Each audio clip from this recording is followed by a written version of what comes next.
Appreciate everybody who's here. Hello, happy Chanukah. And I know that the class today we called, we named it, where is my thing? Chanukah Gelt or Chanukah Gifts. So we'll start with that. And then I have some other nice story to share, and I'll let you go and spend time with your families as well. It's interesting. Why do we have altogether the custom of Chanukah Gelt, Chanukah Gifts? Where did it come from? There is a reason that we have the whole thing of Chanukah Gelt, and we're going to try to discuss today what is the difference that why do we prefer Chanukah? Do we prefer? I guess we do know the answer: Chanukah Gelt over Chanukah Gifts. Why, and so on and so forth.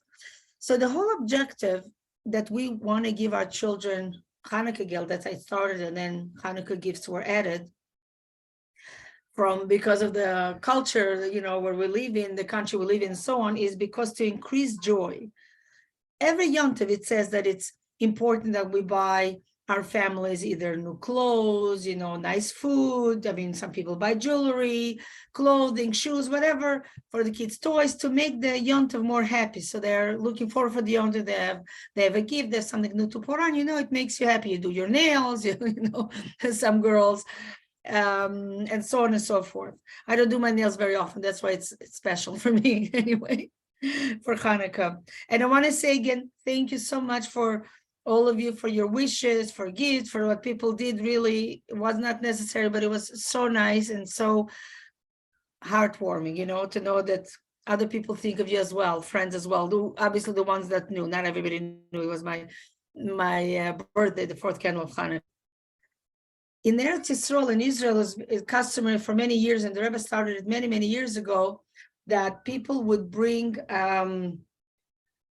go visit the soldiers where they serve, and they would bring them sufganiyot, donuts, and also the Rebbe said to give them Chanukah Gelt. So they would get in a little pouch, a little bag, 2 coins, whatever the money was in those years, and they would get, then it was lira, then shekels, whatever it is, to give 2 coins, so the soldiers should get Chanukah Gelt too. It was interesting that in 1974, we just came to Israel in 1971, so those years I remember as a child, my father would always go, we would like eat, and then he would go to an army base to bring sufganiyot, to dance with the soldiers, to make the people happy. So one of the soldiers that got from the Rebbe, they got the sufganya, they got also the coins, and there was a letter from the Rebbe, telling them happy Hanukkah and so on. Sorry. So the soldier one of them took time and wrote to the Rebbe a letter to New York. It was in Israel. And he wrote that he was very, he thanked the Rebbe, that the Rebbe sent coins to all of the soldiers. It was very interesting that the Rebbe took the time to answer. And the Rebbe said that the Rebbe shared a very rich insight into the minhag, into the custom of giving Chanukah Gelt. So I know we spoke about it once. There are many things that we do as a din, as a mitzvah, as a commandment, like we have to light Chanukah candles. We say a bracha with Hashem's name because it's a mitzvah to light every night Chanukah candle. And actually, tonight is the first night that we have more candles. Last night was 4, and now it's 5. So we have more light than all the nights, right? There's the day that kind of broke more than the half, because light, we always want to give more and more and so on. It's special.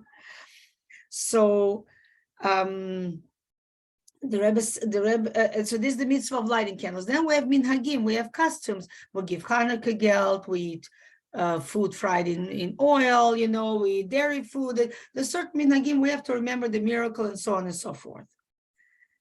So the Rebbe is writing that the Rambam, Maimonides, explains, and we touched a little bit on it last week in our class, what was the whole problem of the Greeks?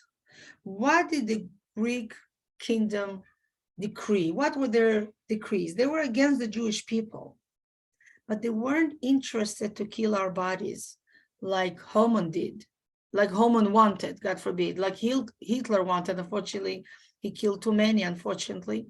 Even one is too much. They were after our bodies. They didn't care whether he was a religious Jew, not a religious Jew. As long as they were Jewish, they wanted, God forbid, to get rid of us, God forbid. the Syrian Greeks, the Greek kingdom didn't want to get rid of our bodies. They wanted to get rid of our souls. And that's why the mitzvah is in oil, in shemen, something spiritual, godly, right? Ner Hashem Nishmat Adam. The soul of a man, of God, Ner Hashem is the soul of a man. They told the Jews, it's okay, you can do whatever you want. You can study Torah, but not as a godly Torah, as a very interesting wisdom, as something very smart, something very special, as a science, but not as a holy thing. You can work, you can earn money, but you have to use the money to the things that bring you materialism, bring you pleasure, not for tzedakah, not to share with other people. Anything that you can do, just do it because it's intellectual, interesting, because it brings you pleasure, because it's something for you, not to share with someone else, not to do it godly, not to do it special. And that's sad, and that's what they said. They didn't care if we kept Shabbat as a day of rest, but not because God rested.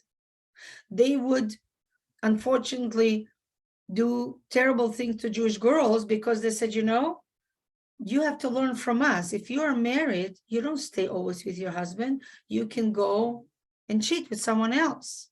And that's what they would touch the Jewish women to, God forbid, to try to teach, to tell us that don't be sacred.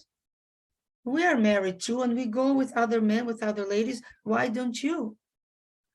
So they try to take away the kedusha, the holiness from us, God forbid. And the same thing, here we're speaking about the Chanukah Gelt, the money. What was about the money? The Rebbe explains, and as the Rambam explains, the Yevanim, the Greeks, they didn't try to steal, to do pogroms, God forbid, and to steal the Jewish people's money. They said, oh, you want to have money? Have money. You can be very wealthy. But they wanted us to be corrupt.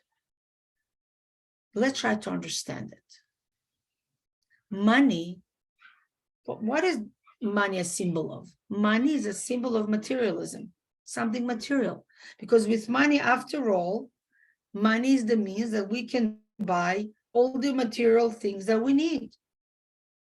Food, clothing, means of travel, a house, heat, everything. It's things that we use for our physical stuff. And the Greeks did not care that the Jews should have lots of money as long as the money translates into more and more materialism. You have more money, focus on that money and worship it. That's the most terrible thing, we know, but that's what they wanted. Worship it, buy more creams to make your face look better, whether it helps or not. Buy, things for yourself to beautify yourself, to do this, everything materialism, to take away. The money should be used for things that are important. We need material life, but that should be the epitome. That should be the most important thing. And we know that the stronger, if we, God forbid, put more strong emphasis, if we put more strong emphasis on gashmiyut, on materialistic stuff, the results are, and we can see it by everybody, we're becoming more desensitized to kedusha, to holiness. People who put more emphasis on materialism, they become more desensitized. They're not as sensitive to kedusha, to holiness. The saying is that my mother always would say that people who weren't sensitive, she would say, there is a saying that a person who is full, who ate a lot, who is wealthy, cannot understand a hungry person, unfortunately. Not many people that have a lot of money understand that sometimes it can be hard and you have to help somebody else as well. Usually people have a little bit share more, many times.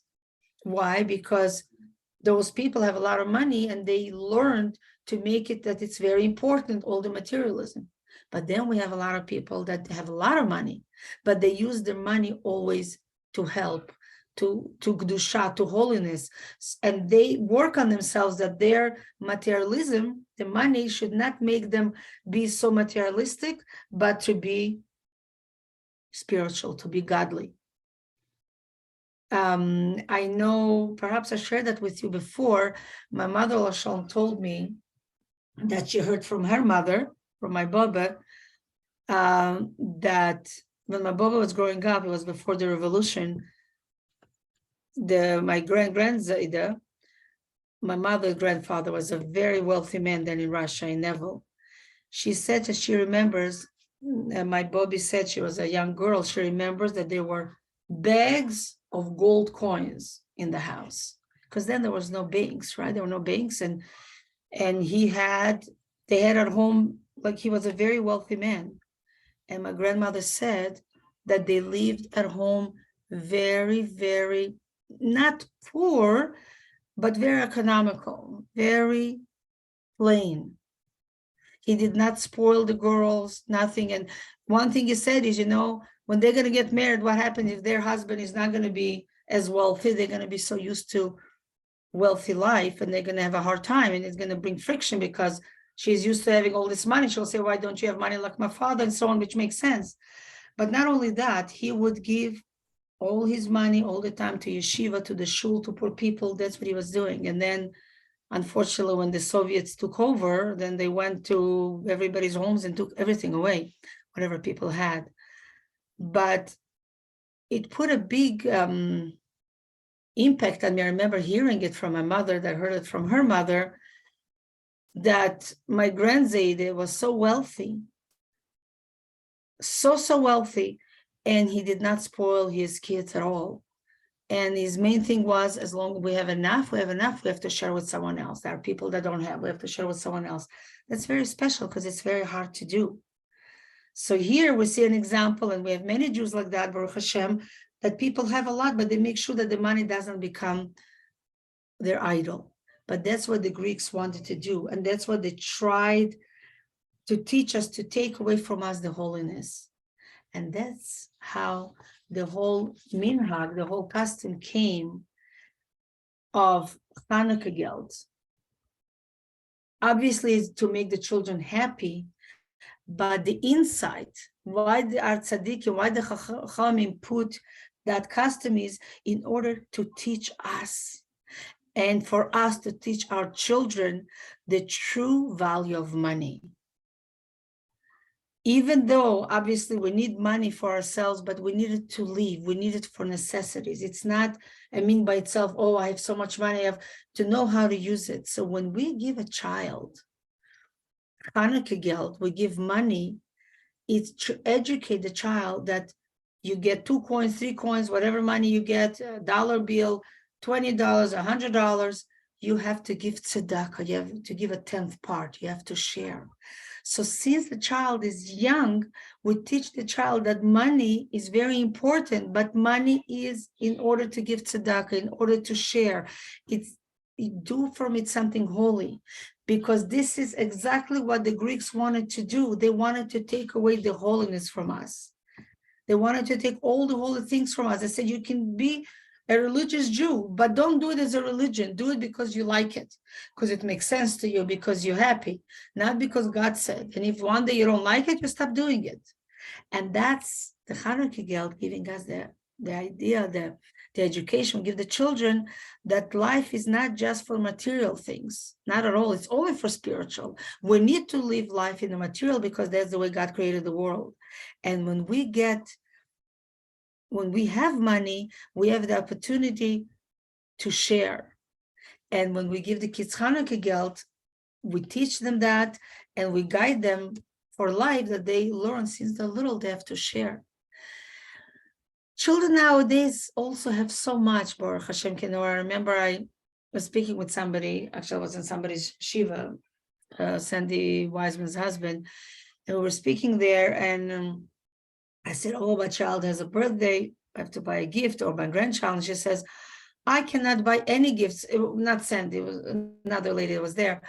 She says, I cannot buy any gifts for my grandchildren. They have everything they want.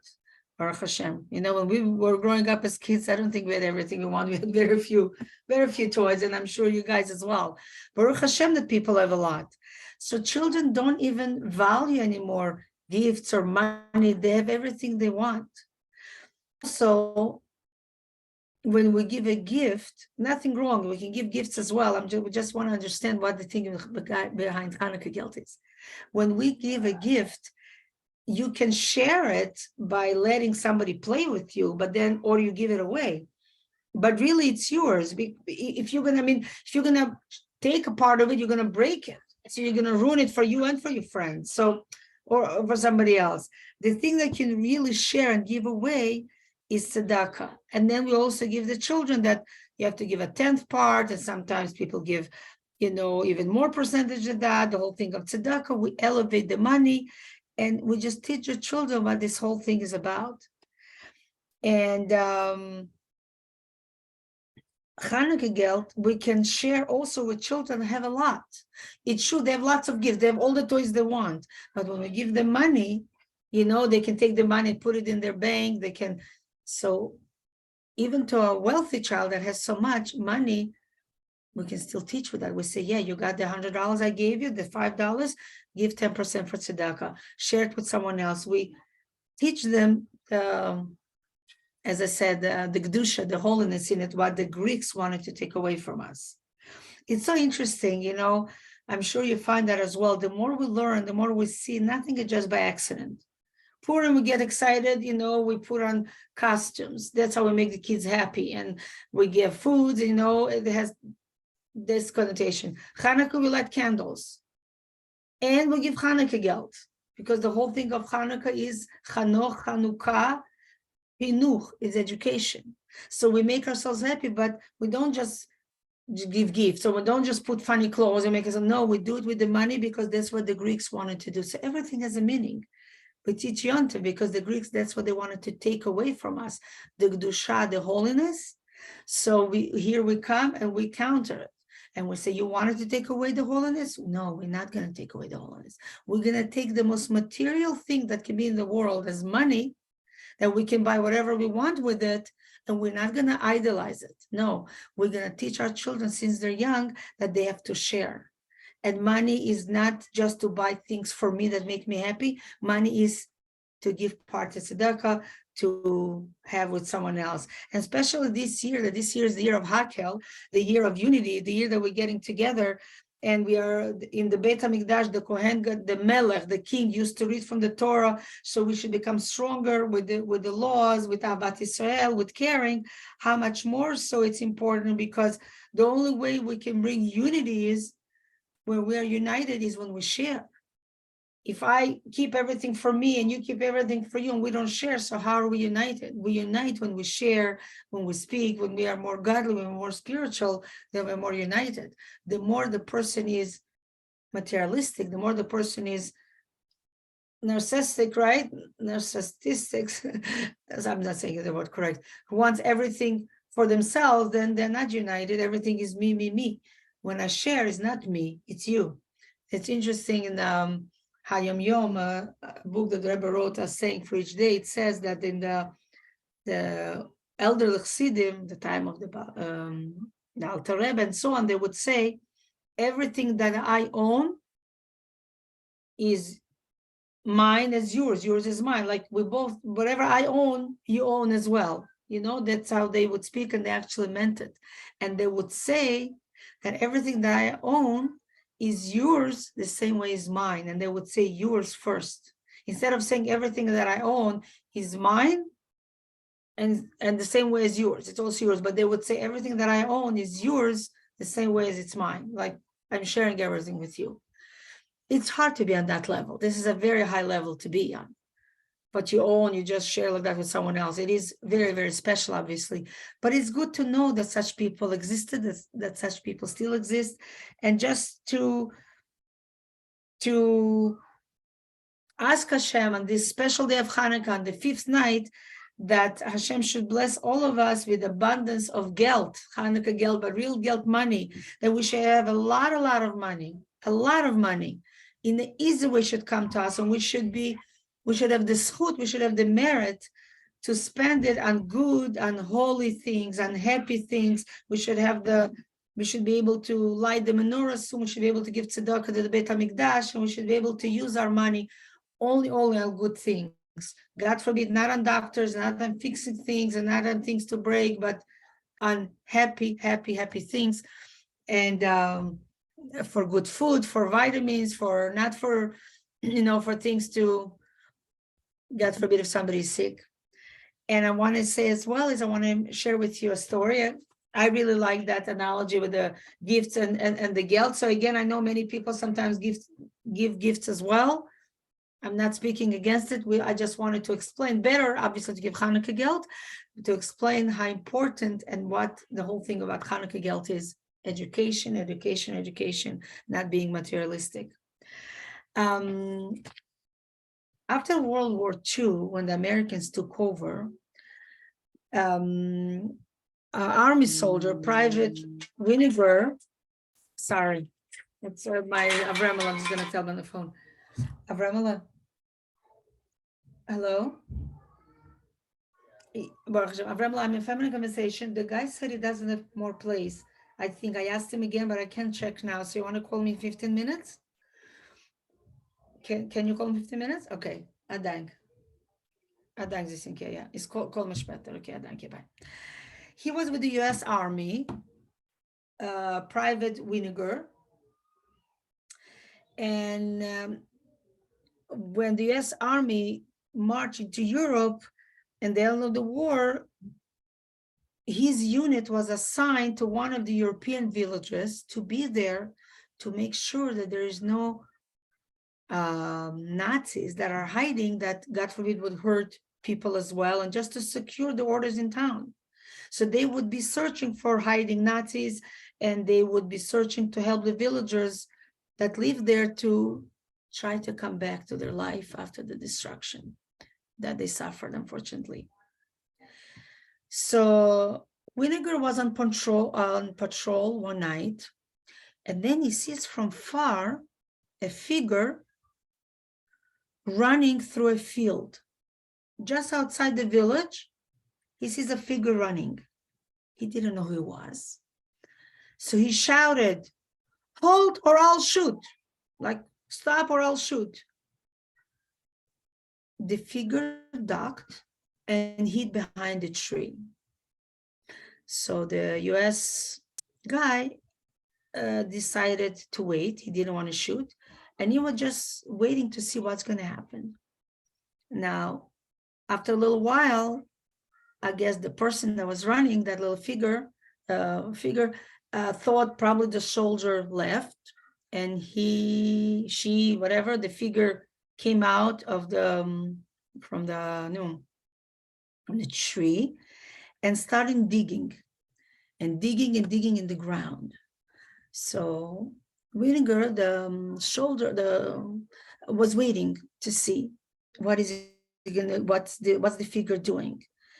And then he saw that it continued digging, and then once it stopped digging, like was holding something, and then he started screaming again. The soldier, Vinegar, wanted to know what's going on, who he was, right? He wanted to make sure it wasn't a Nazi that was going to hurt someone. So he screamed again, "Halt or I'll shoot!" And the figure started running. And Vinegar is running after it, and they're running and running and running. And the soldier was stronger. He caught up and he tackled him to the ground. And to his surprise, he realized that who did he tackle to the ground? Who did he capture? He captured a young little boy. And he saw, and when he captured the boy, an ornate menorah had fallen from the boy's hands when they were fighting. So the soldier, the American soldier, Vinegar, he picked up the menorah, and the boy tried to grab it, and he said, "Give it to me, it's mine, it belongs to my family, it's mine." Vinegar obviously wasn't going to hurt the boy. He realized he was not a Nazi, it was a Jewish boy that was running.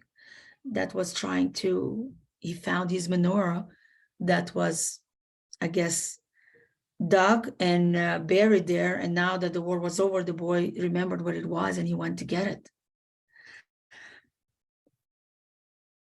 But the boy who just survived so many years in labor camp in the Holocaust, he was in concentration camp. When he saw a man in a uniform, he couldn't even think that such a person could be a kind man. He knew that these people are evil. And he was so scared. And now he tackled him and he took the menorah and he was so sad. So Vinegar, the US soldier, tried to explain to him that he's not a bad man, that he was also Jewish, and he's not going to hurt him. He is here to bring order. And he said, I'm not going to do anything to you. And the little boy said he was forced to watch how his father was shot to death. He has no idea where his mother is. She's probably gone as well. He stayed alone, a young child, and he was so scared. And this officer took him with him and slowly calmed him down. And he said, come stay with me. I'm Jewish too, and I'll try to help you. And in the following weeks, the boy, his name was David, stayed with him, and they became very close. And the soldier, Vinegar's heart went out to the boy. He couldn't leave him there. And he knew that when he's going back to the States, when he's finishing in Europe and he's going back to New York, he wants to take him with him. He got really close to him. And he told David, will you come with me? I'll adopt you. You'll become my son. You don't have any parents. You don't know if your mom survived. Probably not. And you saw your father, unfortunately, being shot to death. So didn't have anybody else. David accepted the offer, and they went through the necessary paperwork, and now he officially adopted David. They were very active.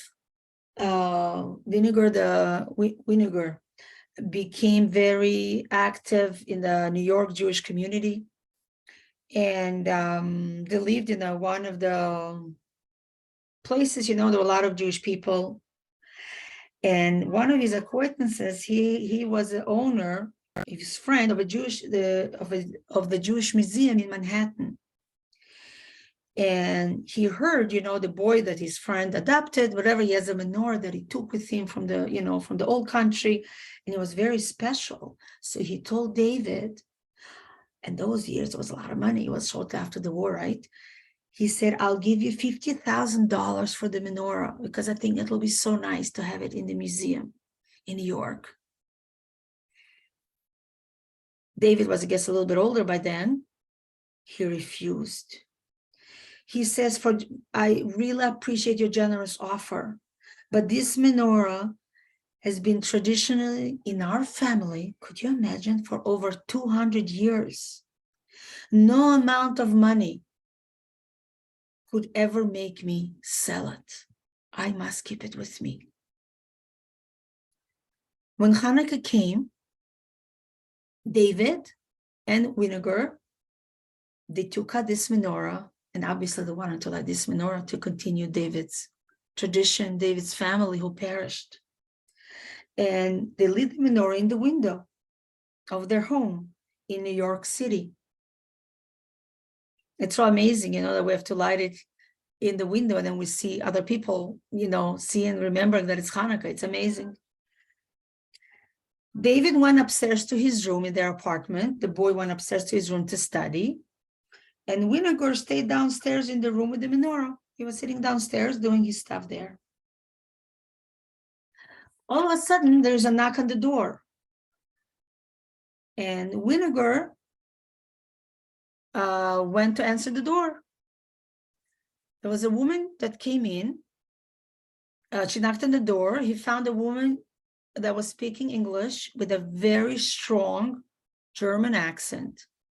And she said that she was walking down the street, and when she saw the menorah in the window, she said, wow, exactly a menorah like that once used to be part in her family tradition. They used to light this kind of a menorah, and she never seen it again since.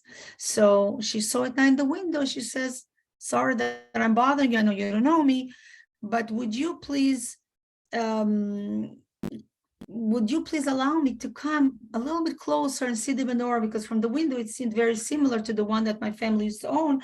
I just want to see it. It brings me memories. I just want to see it. So Winiger said, sure, you can come in. And he told her that actually the menorah belongs to his son. And maybe his son can tell her a little bit more about it. And so then Winiger went upstairs and he said, David, come. We have a visitor. Maybe you can come downstairs and explain to the people that the lady that came about the menorah. As David was coming down the stairs, he looked and he shrieked, Mama! I want to cry again when I read it the first time. As the lady picked up her eyes at him, she started crying hysterically. We all know what happened. She reunited with her son. She was sure her little boy died. He was sure his mother died too. They didn't know that each one of them survived. And this is such an amazing Chanukah miracle story, that because of the menorah that he held on to, because of the menorah that he would not agree for any amount of money to put in the museum, and he put it in the window, his mother found him, and he found his mother. It's from a book that obviously the story happened many years ago, some years after the Holocaust. It's from the book of Heroes of Spirit, 100 Rabbinic Tales of the Holocaust by David Hoffman. That's where the story is from. It's so special. It's so special in so many ways. I know we heard many times stories like that, but just for us to see how we spoke last week, that when we light the candles, we look at the candles, we, try to see the historical part in it, what happened of the past, the present, and the future, how we are Chanukah candles, how our children are Chanukah candles, that we are light into the nation, that we do things to make the world brighter and lighter, to be nicer, to whoever, to our spouses, to our kids, to our friends, to ourselves, whatever we can do to be like a light to the nation. And I would like to finish the class. Now we have Rosh Chodesh, Shabbat, and Sunday, and we continue lighting candles and so on. I'd like to finish the class, a story that Avremla shared with me. Sunday night, was it? Or Monday night, they were going in New York, giving out menorahs in the street, asking people, are you Jewish? Are you Jewish? Do you want a menorah? And many people don't have a menorah, unfortunately. So they're giving, the simple menorahs and candles for people who don't have. And obviously we do it here too. We don't go in the streets, but if people call, say they can't afford, then obviously we give them. And he said it was getting really late. So they decided to go to the apartment building and knock on the door, because the apartment buildings in New York, different areas, that many Jewish people live there. So they come to one house, and it was getting late. They said, you know what, let's do one more. And he went there, amazing, knocks on the door. The people tell him, elderly people live there, they say, we're not Jewish, but second floor or the third floor or the side, whichever it was, over there, they're Jewish people. So Avremi went there, knocked on the door. People opened the door. I mean, not old people, but our age, in the 50s, in the 60s. They opened the door. A man opened the door, and Avremi says, oh, do you have a menorah? He already assumed the man was Jewish. And he hears him saying, Cheryl, do we have a menorah?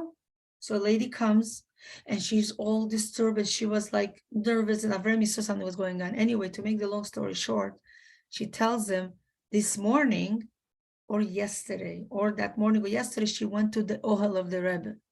And it's not like she's going there very often. She went because she went to pray. She was going to go to Israel. She has a daughter who lives in Israel, and her granddaughter, 8-year-old, we should actually say her name for Mishaber. She should be well.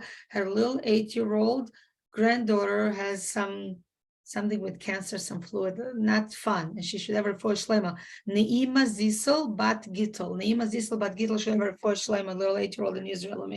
So she couldn't go because she couldn't find her passport. She was supposed to go, the grandma, this lady was supposed to go to be with her daughter and grandmother in Israel for the surgery, but she couldn't go. So people told her, go pray here. And she went to the oil. And she said, today I was in a store, she tells Avrami, and I saw a menorah, a very inexpensive one for $2. And I was thinking, should I buy it? I didn't buy it. And she says, I'm so embarrassed that the Rebbe had to send you here to bring me a menorah. She understood. But because she was by the oil and she was praying, and here, Avrami said, Mommy, we almost went home. We decided, no, we're going to knock to one more house. And the people upstairs were her in-laws. What is the story of this lady? She spoke like a very good Jewish word. So she said that she was brought up religious, very religious Jewish girl. And for whatever reasons, unfortunately, she decided to leave everything and she ran away. And she married a not-Jewish man, but looks like she still continued stuff, but not much because she didn't even have a menorah. And she felt so guilty about it. And she was talking to him a lot and whatever. She gave him his number. They're going to be in touch. Avrami will call her. And Avrami said they left and they're still till they went back home in the car. I don't know ever they went, they took the train there in New York. He said, Mommy, we saw right away that she lit the menorah and it was in the window. Because she comes from a religious home, religious background, so she knew everything. But also a miracle story, right? You go and you find those people and she really needed it. She wanted it. She wanted spirituality. She thought she ran away from it, but you don't run away from yourself because she's really a Yid. Obviously, she has it in her heart. And I really hope and pray for her granddaughter. And I hope for her to bring more Judaism. She has more children to bring more Judaism in her home. So even though she married a non-Jewish man, she does consider, I guess, obviously her family Jewish because her in-laws, that Avrami went before the apartment before, her in-laws said they're not Jewish, but the other apartment is Jewish. So they did consider their son, I don't know if he converted or not, their son and the daughter-in-law that she is Jewish, that the family is Jewish. So let Hashem give her strength and let Hashem give all of us strength to be able to bring the light, to be able to really feel that light pushes away a lot of darkness, that we should be well, that we should be healthy, spiritually, physically, happy, and Hashem should not give us any more challenges, only light. Have a freiliche Chanukah, a happy Chanukah. Thank you so much for joining. Thank you to Dorothy that had sponsored the class, Dorothy Henson. And